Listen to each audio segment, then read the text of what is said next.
Sa ngalan ng Ama, ng Anak, at ng Espiritu Santo. Amen.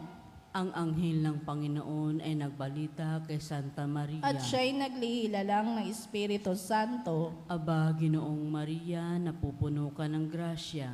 Ang Panginoong Diyos ay sumasa iyo.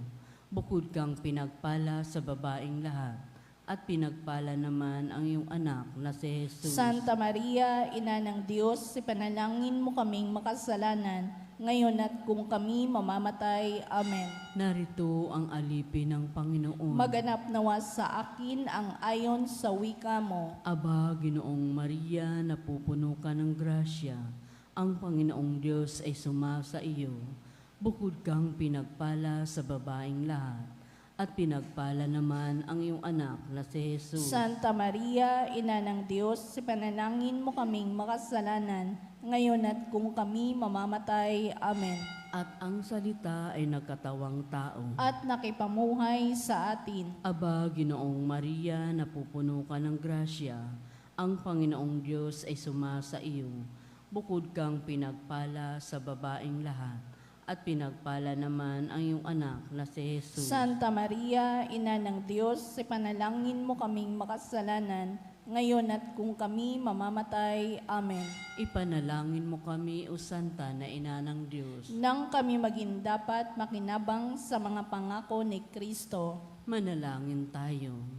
Panginoon naming Diyos, kasiyahan mo nawa ang aming mga kaluluwa sa iyong mahal na grasya, at yayamang dahilan sa pamalitan ng anghel ay nakilala namin ang pagkakatawang tao ni Jesucristong anak mo, pakundangan sa mahal na pasakit at pagkamatay niya sa krus.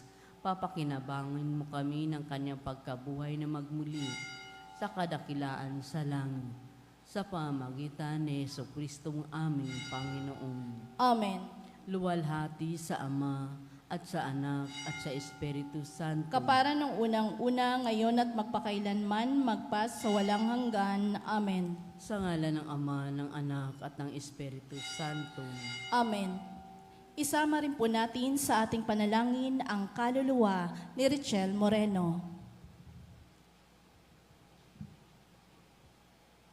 At ang mamumuno po sa ating banal na pagdiriwang ngayon ay ang atin pong Kura Paroko, Reverend Father Douglas D. Badong.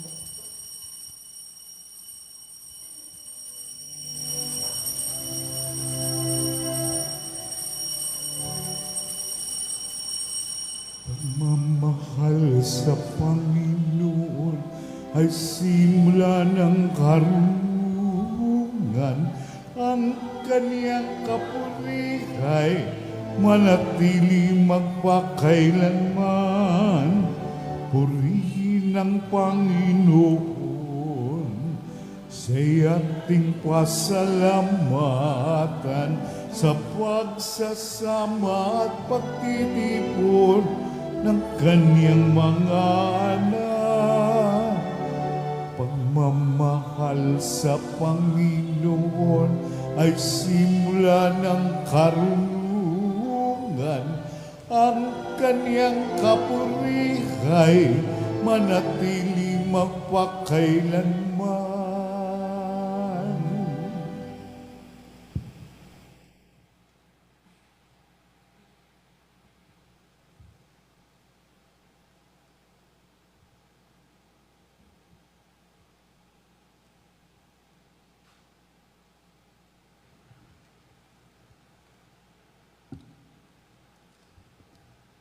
Sa ngalan ng Ama at ng Anak at ng Espiritu Santo, Amen. ang pagpapala ng ating Panginoong Hesu Kristo, ang pag-ibig ng Diyos Ama, at ang pakikipagkaisa ng Espiritu Santo, naway sumainyong lahat. At sumaiyo rin. Ngayon po ay ginugunita natin ang kapistahan ni San Vicente de Paul. Mga kapatid, tinipon tayo bilang mga kaanib na angkan ng Diyos, kaya dumulog tayo sa ating maawaing Panginoong nagpapatawad ng lubos. Sinugong tagapagpagaling sa mga nagsisisi, Panginoon, kaawaan mo kami. Panginoon, kaawaan mo kami. Dumating na tagapag-anyayang mga makasalanay magsisi. Kristo, kaawaan mo kami. Kristo, kaawaan mo kami. Nakaluklok ka sa kanan ng Diyos Ama para ipamagitan kami. Panginoon, kaawaan mo kami. Panginoon, kaawaan mo kami. Kaawaan tayo ng makapangyarihang Diyos, patawarin tayo sa ating mga kasalanan at patnubayan tayo sa buhay na walang hanggan. Amen. Manalangin tayo. Ama naming makapangyarihan, ipinagkaloob mo sa iyong sambayanan ang pantas na si San Vicente. Ang itinuro niya sa pagbubunsod ng Espiritu Santo ay maisaloob nawa namin at sa pagtanggap namin sa tagapagtangkilik sa iyong bigay. Kami magkaroon nawa ng tagahiling na kami iyong kaawaan sa pamamagitan ni Jesucristo, kasama ng Espiritu Santo, magpasawalang hanggan. Amen. Umupo ang lahat.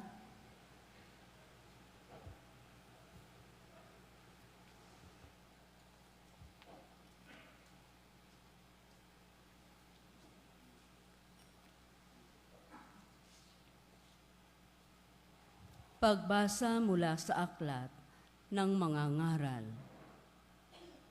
Ang lahat ng pangyayari sa daigdig ay nagaganap sa panahong itinakda ng Diyos.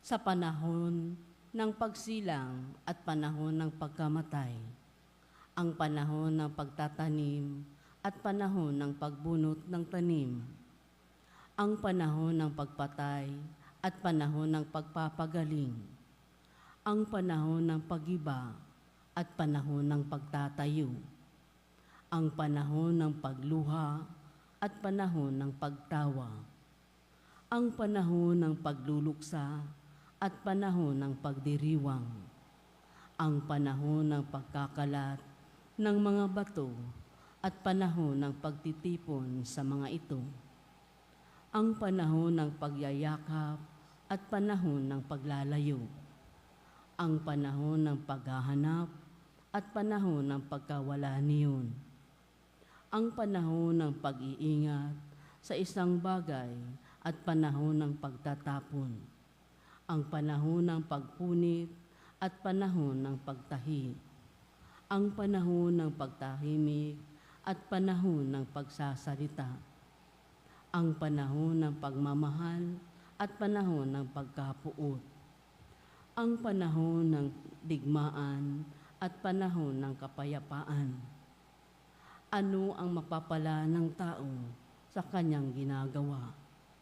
Alam ko na ang itinakda ng Diyos sa tao, inaangkop niya ang lahat ng bagay sa kapanahunan. Ang tao'y binigyan niya ng pagnanasang alamin ang bukas, ngunit hindi binigyan ng pagkaunawa sa ginawa ng Diyos mula sa pasimula hanggang sa wakas. Ang salita ng Diyos. Salamat sa Diyos. Salmong tugunan ng atin pong itutugon. Ang poon ay papurihan, siya ang aking sanggalang. Tayo pong lahat. Ang poon ay papurihan, siya ang aking sanggalang. Purihin ang puon na aking sanggalang, matibay kong muog at tagapagligtas, at aking tahanang hindi matitinag, tagapagligtas kong pinagtitiwalaan tugon. Ang poon ay papurihan, siya ang aking sanggalang. Ano ba ang tao, Panginoon namin? Siya'y tao lamang na iyong pinapansin. Katulad ay ulap na tangay ng hangin, napaparam siya na tulad ng lilim tugon. Ang poon ay papurihan, siya ang aking sanggalang. Tumayo ang lahat.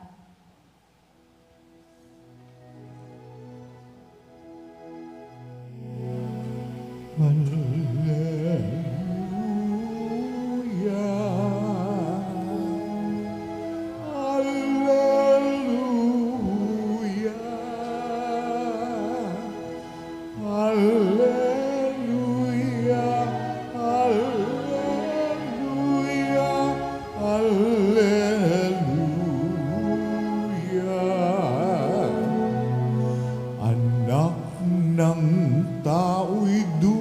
natin upang sarili ihain. Lingkod manunubos natin, Alleluia, Alleluia.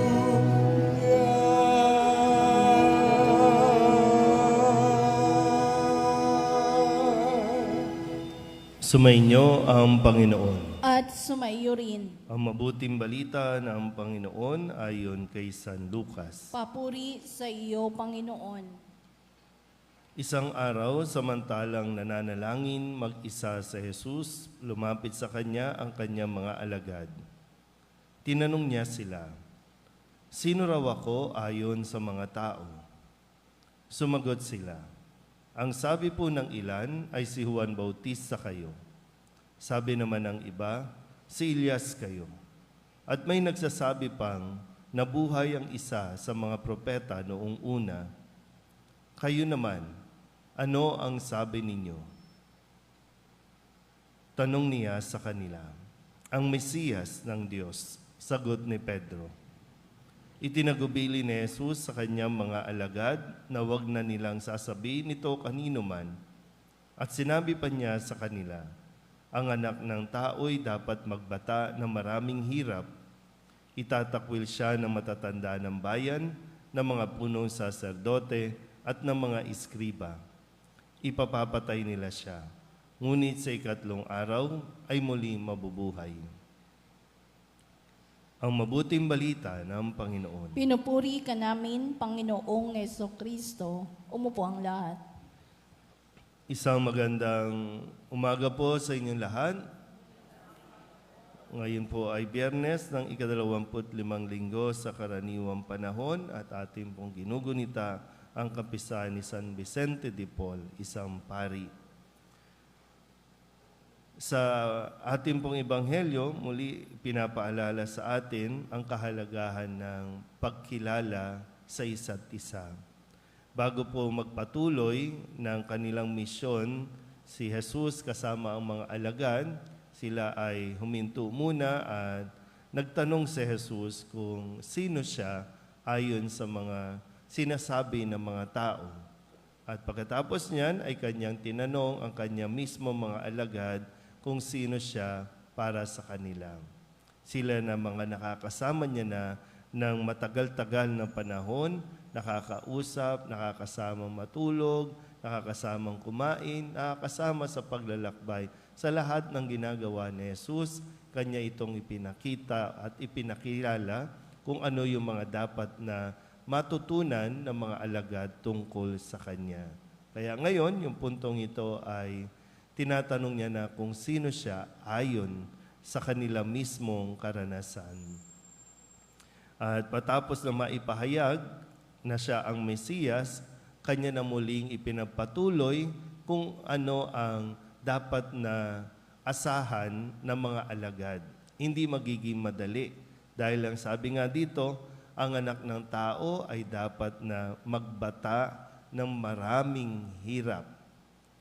Dapat magbata ng maraming hirap.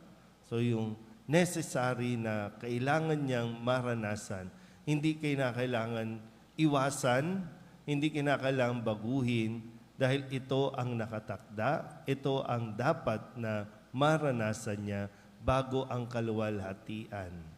Naintindihan po? Kadalasan tayong mga tao, ayaw natin ng paghihirap, ayaw natin maghirap. Kaya nga pinipilit natin baguhin ang lahat sa anumang paraan sa dahil lamang ayaw nating makaranas ng paghihirap. Sinabi sa aklat ng mga ngaral, may panahon ang bawat pag-iral. May panahon na iiyak, may panahon na tatawa. May panahon na magtatanim, may panahon na mag-aani. May kanya-kanyang panahon. May panahon ng pagluha, may panahon ng pagsasaya. So, balik natin ulit, no? Yung kahalagahan ng pagkilala at siyempre, yung magpakilala ka rin. Isang matibay na pundasyon sa isang relasyon, yung nakikilala ang isa't isa. Kung gusto niyo na mas maging matibay, no? Kung gusto niyo mas tumagal pa ang inyong pagsasama, kailangan mong magpakilala.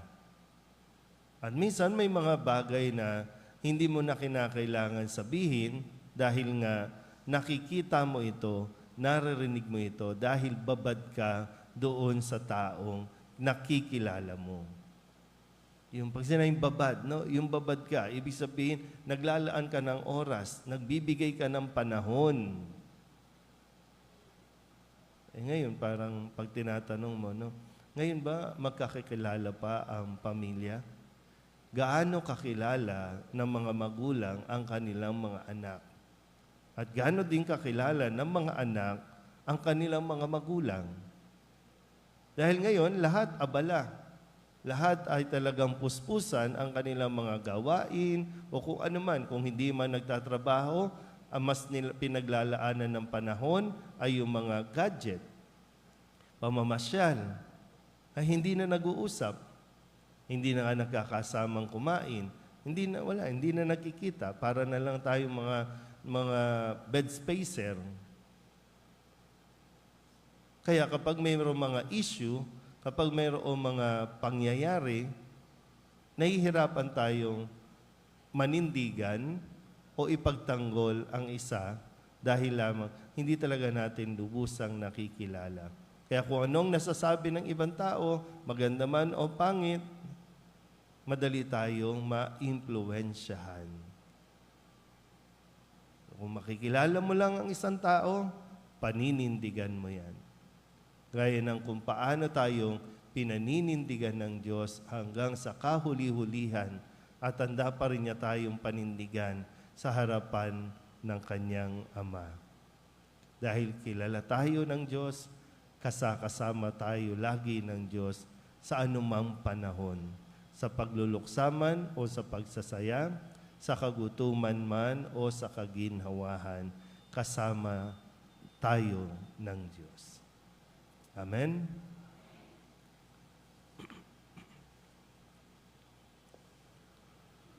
Ang pananampalataya natin kay Jesucristong anak ng Diyos ang siyang nagtitipon sa atin bilang bahagi ng kanyang sambayanan. Sa kanyang pangalan, dali natin ang ating mga intensyon sa Ama. Ang ating pong itutugon, Panginoon, dinggin mo ang aming panalangin. Panginoon, dinggin mo ang aming panalangin.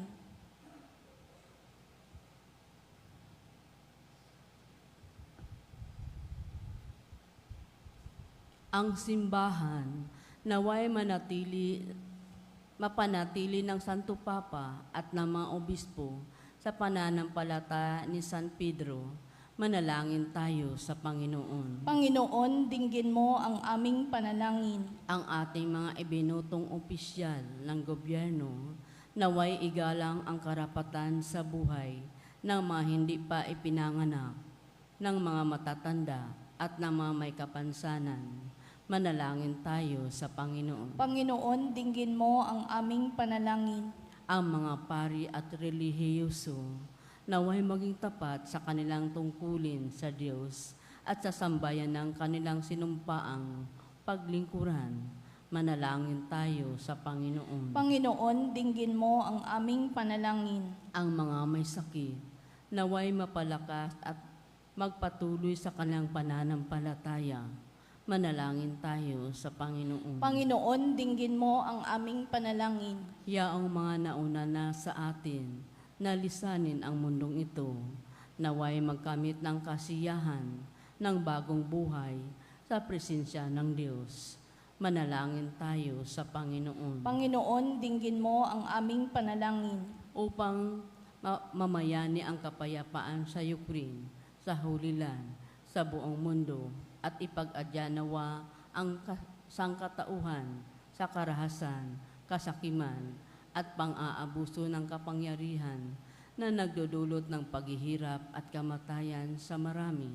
Manalangin tayo sa Panginoon. Panginoon, dinggin mo ang aming panalangin. Upang ang lahat ng mga nagdurusa dahil sa kalupitan ng digmaan, ay daglian ng makaranas ng kapayapaan at mabuhay ng may kapanatagan at kalayaan.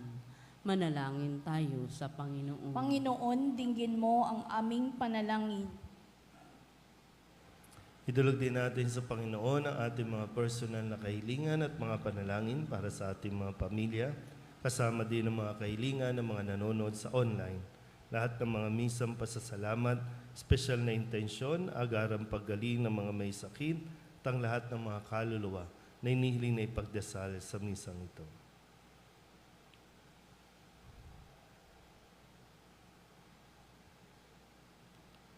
Ang lahat ng ito inihiling namin sa ngalan ng Kristong aming Panginoon. Amen. Umupo ang lahat.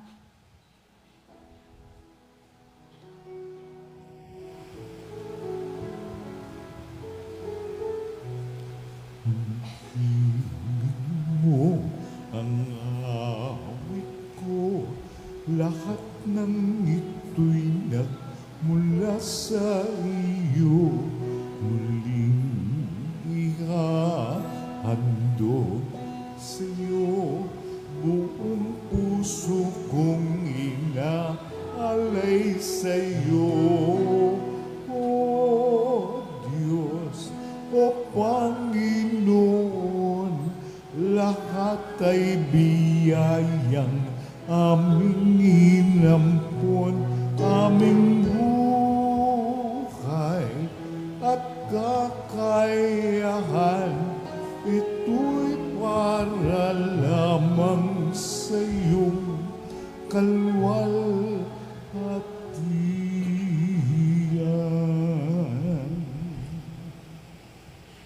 Manalangin kayo mga kapatid upang paghahain natin ang kalugdan ng Diyos sa mga makapangyarihan. Tanggapin nawa ng Panginoon itong paghahain sa iyong mga kamay, sa kapurihan niya at karangalan sa ating kapakinabangan at sa buong sambayanan niyang banal. Ama naming lumikha, ang paghahain namin ngayong si San Vicente ay ginugunita, ay kalugdan mo nawa at bilang tugon sa kanyang itinurong kaalaman, ikaw ngayon ay aming pinupuri at pinasasalamatan sa pamamagitan ni Jesucristo, kasama ng Espiritu Santo, magpasawalang hanggan. Amen. Sumainyo ang Panginoon. At sumaiyo rin. Itaas sa Diyos ang inyong puso at diwa. Itinaas na namin sa Panginoon. Pasalamatan natin ang Panginoong ating Diyos. Marapat na siya ay pasalamatan. Ama naming makapangyarihan, tunay ngang marapat na ikaw ay aming pasalamatan sa pamamagitan ni Jesucristo na aming Panginoon. Ngayong si San Vicente ay pinararangalan sa pamumuhay niyang totoong uliran at pagiging maaasahan sa panunungkulan, kaya't si Jesucristo na maaasahan sa katapatan ay inihahayag sa pangangasiwa sa sambayanan. Ang malasakit ng mga ulirang tagapangasiwa noon ay napapatuloy magpahanggang ngayon sa mga panalangin kanilang iniuukol, kaysa ng sambayanan mong dito'y nagtitipon. Kaya kaysa ng mga anghel nagsisiawin ng papuri sa iyo na walang humpay sa kalangitan, kami nagbubunyi sa iyong kadakilaan.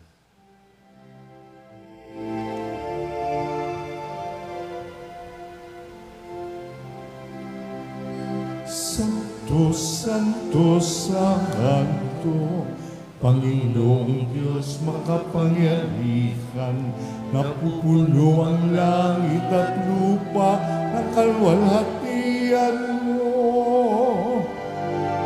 Hosana sa kaitaasan, pinagpalang na parito sa ngalan ng Panginoon. Hosana sa kaitaasan.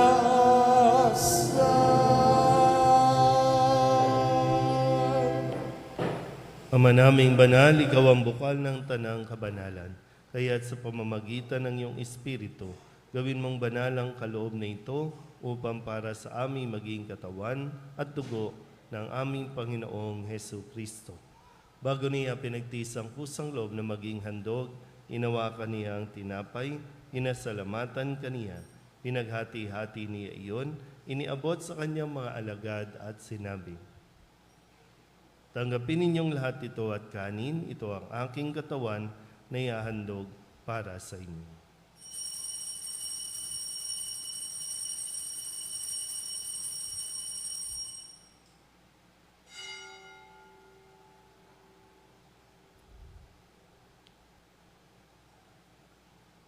Gayun din naman nang matapos ang hapunan, hinawakan niya ang kalis, muli kaniyang pinasalamatan. Iniabot niya ang kalis sa kanyang mga alagad at sinabi, tanggapin ninyong lahat ito at inumin. Ito ang kalis ng aking dugo, ng bago at walang hanggang tipan. Ang aking dugo na ibubuhos para sa inyo at para sa lahat, sa kapagpapatawad ng mga kasalanan. Gawin ninyo ito sa pag-alaala sa akin.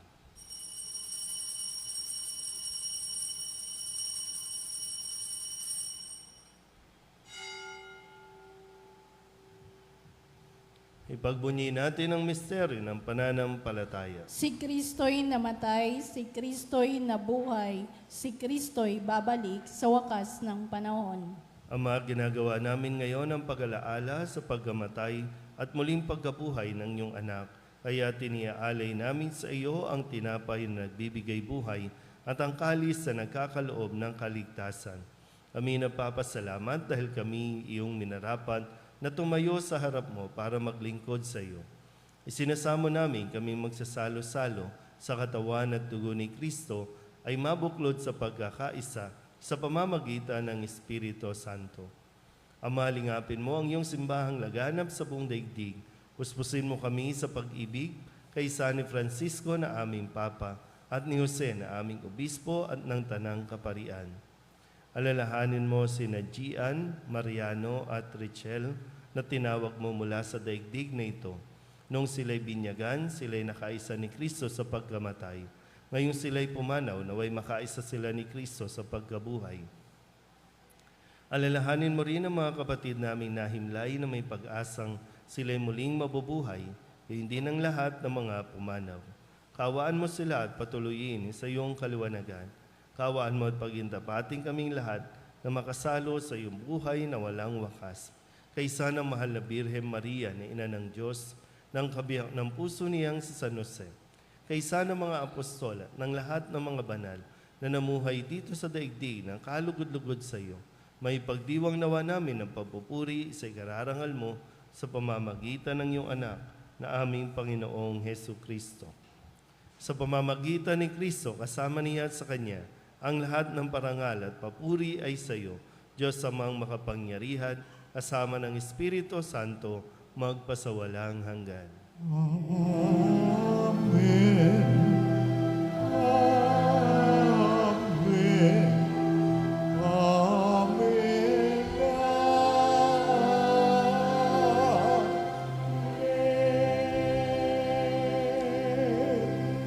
Sa tagubilin ng mga nakagagaling na utos at turo ni Jesus sa Panginoon natin at Diyos, ipahayag natin ang lakas loob.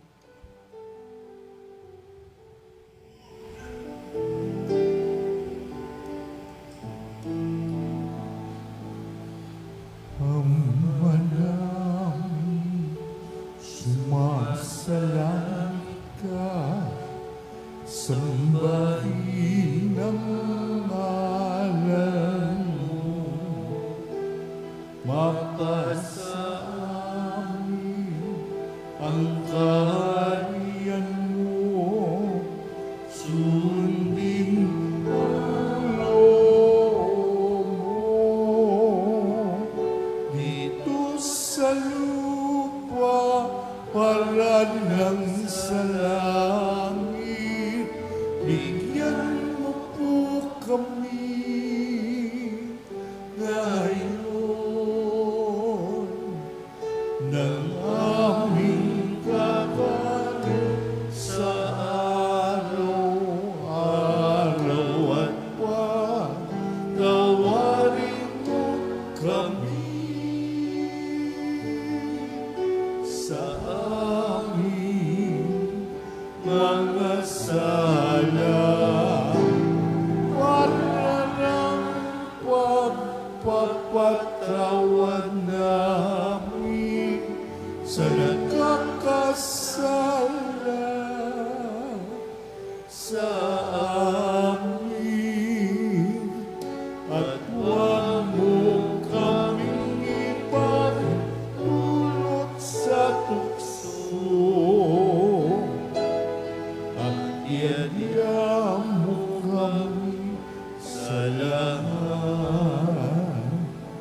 Hinihiling namin kami iadya sa lahat ng masama, pagkalooban ng kapayapaan araw-araw, iligtas sa kasalanan at ilayo sa lahat ng kapahamakan. Samantalang aming pinananabikan ang dakilang araw ng pagpapahayag ng tagapagligtas naming si Jesucristo. Sapagkat iyo ang kaharian at ang kapangyarihan at ang kapurihan magpakailanman. Amen. Panginoong Jesucristo, sinabi mo sa iyong mga apostol, kapayapaan ang iniiwan ko sa inyo, ang aking kapayapaan ang binibigay ko sa inyo. Tunghayan mo ang aming pananampalataya at huwag ang aming mga pagkakasala. Pagkalooban mo kami ng kapayapaan at pagkakaisa ayon sa iyong kalooban, asama ng Espiritu Santo, magpasawalang hanggan. Amen. Ang kapayapaan ng Panginoon ay laging sumainyo. At sumaiyo rin. Magbigayan po tayo ng kapayapaan sa isa't isa.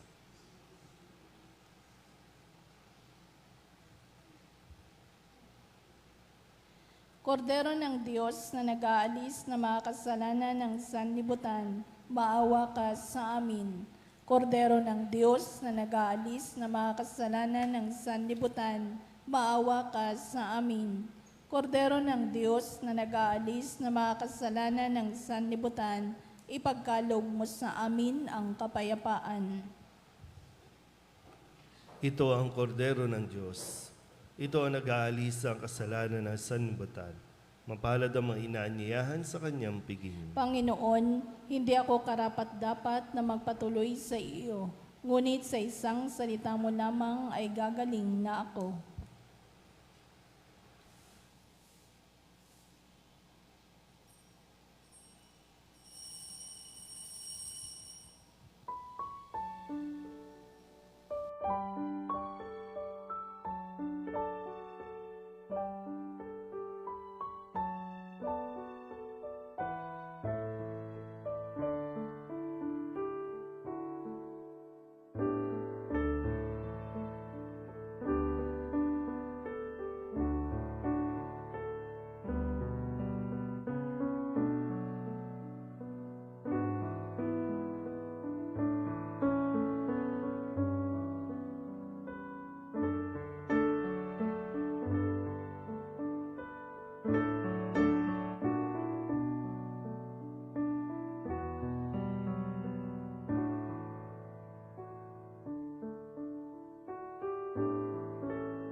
Ama naming mapagmahal, kaming nagsalo-salo sa bumubuhay na pagkain si Kristo, ay paturuan mo sa gurong si Kristo upang sa paggunita namin kay San Vicente, kami matuto na maasahang katotohanan mo at sa pag-ibig ay magampanan namin ito sa pamamagitan ni Jesucristo kasama ng Espiritu Santo magpasawalang hanggan. Amen. Sumainyo ang Panginoon. At sumaiyo rin. At pagpalain kayo ng makapangyarihang Diyos, Ama at Anak at Espiritu Santo. Amen. Tapos ang banal na misa, humayo tayo sa kapayapaan ni Kristo. Salamat sa Diyos. Magandang umaga po. Magandang umaga.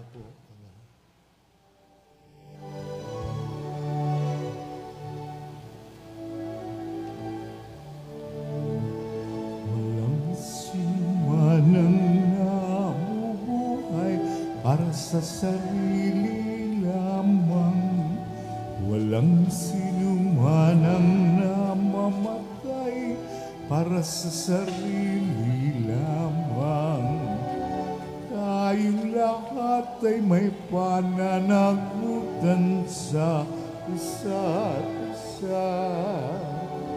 Tayong lahat ay tinipon ng Diyos na kapatid.